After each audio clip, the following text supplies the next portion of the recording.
If you saw a janitor dancing in a dark hospital hallway with a little blind girl in his arms, would you stop and watch, or would you walk away? The CEO who saw it did neither. He froze because in that one moment something inside him broke and then began to heal. So, stay till the end because this story will remind you what love looks like when it comes from the purest places. And if it touches your heart even once, don't forget to like this video and subscribe for more stories that remind us that kindness still exists. It started on a rainy Tuesday evening. The hospital corridors were half lit, the night shift quieter than usual. The janitor Thomas pushed his squeaky mop bucket along the floor, humming softly under his breath. He was a big man, maybe 45, with rough hands and tired eyes that still managed to shine with gentleness. To everyone else he was invisible, the man who cleaned up the spills, the man who worked the graveyard shifts, the man who never complained. But to one little girl, Thomas was the whole world. Her name was Lily. She was 6 years old, blind since birth, with a smile that could light up any room she couldn't even see. Every evening her mother, Sarah, would bring her to the hospital for her routine eye therapy sessions. Lily's father had died in a car accident before she was born, and her mother worked 2 jobs to keep them afloat. One night, Sarah was late for pickup because her bus broke down. Lily waited in the therapy room, holding her white cane, trying to hum the lullaby her mother usually sang. That's when Thomas passed by. He stopped, looked at the small girl sitting alone, and smiled. "Hey there, sunshine, you okay?" She lifted her head toward his voice. "You sound kind," she said softly. "Are you the man who makes the floor smell nice?" Thomas chuckled. "That be me. I make the floor shiny too." "Can I feel it?" she asked, carefully stepping off her chair, feeling the polished tiles with her small shoes. "It's smooth," she said with wonder. "It feels happy." Thomas swallowed a lump in his throat. "Yeah," he whispered, "it's happy now." From that night on, Lily waited for him after her sessions. Thomas would tell her stories about colors, rainbows, and the world she'd never seen. She'd ask him, "What does red feel like?" And he'd reply, "Like a warm hug on a cold day." One evening, the hospital hosted a small staff event in the cafeteria, a music night for the employees and their families. Thomas wasn't invited, of course. Janitors rarely were. But as he cleaned the hallways outside, he heard the faint sound of a slow waltz drifting from the speakers. Lily, who just finished her therapy session, tugged on his sleeve. "Mr. Thomas, what's that sound?" "That's music," he said softly. "People are dancing." "Dancing?" she echoed. "What's dancing?" Thomas looked at her, hesitated, and then knelt down. "Would you like to find out?"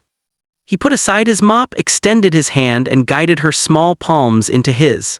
Slowly, carefully, he swayed with her right there in the empty hallway. Her little feet followed his heavy ones, her smile brighter than anything he'd ever seen.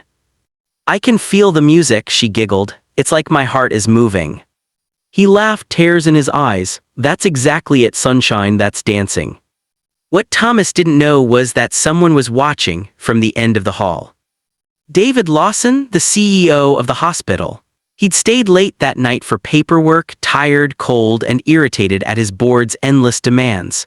But when he turned the corner and saw the janitor dancing with a blind little girl under the flickering hospital light, something inside him shifted. He didn't see a janitor, he didn't see a patient, he saw love, simple, selfless human love. David didn't interrupt. He just watched as Lily laughed, twirling clumsily, and Thomas bent to her rhythm, careful not to let her trip. For the first time in years, David felt something he hadn't felt since losing his own daughter to leukemia 5 years earlier: peace. The next morning, David called the janitor into his office. Thomas came nervously, clutching his mop handle like a shield. "Sir, I'm sorry if I disturbed anyone, I didn't mean to." David raised a hand, silencing him. "Thomas," he said gently, "that was the most beautiful thing I've seen in a long time." Thomas blinked, confused. "You saw?" "Yes, and I'd like to ask you something." He slid a file across the desk. "The little girl, Lily, right? I read her case file. There's a specialist surgery in Boston that could restore part of her vision. Her mother can't afford it, but I can." Thomas stared at him, stunned. "Sir, that's too much. I can't let you." "You can," David said quietly, "because last night that child gave me something money couldn't buy. She reminded me what love looks like." When Sarah arrived that afternoon, she found Thomas waiting, eyes full of emotion. She listened as he told her everything about the CEO, the offer, and the surgery. Sarah broke down crying, hugging Thomas tight. "You didn't have to do this," she whispered. "I didn't," he said softly, "but love makes you do things you don't have to." 2 months later, Lily went in for surgery. The entire hospital prayed for her. When she finally opened her eyes and blinked at the light, the first person she asked for wasn't the doctor or even her mother. It was Thomas. When he walked in, she gasped. "You're real," she whispered, seeing his face for the first time. "You look like kindness." He laughed through tears. "And you look like sunshine." David stood behind them, watching quietly. He had arranged everything, but what he didn't expect was that this small act would ripple through his entire company. Word spread among the staff, and for the first time, people began to see each other differently, not as titles but as human beings. Years passed. Lily grew up. Thomas stayed at the hospital, though now everyone called him Mr. Thomas with respect. The CEO never forgot that night, the night a janitor and a blind little girl reminded him what life was about. And sometimes, when the hospital halls were quiet, Thomas would still dance, just for a moment, because he knew somewhere out there kindness was watching. So, if you ever think your small act of kindness doesn't matter, remember Thomas and Lily. You never know who's watching, whose life you're changing, or how far your love can go.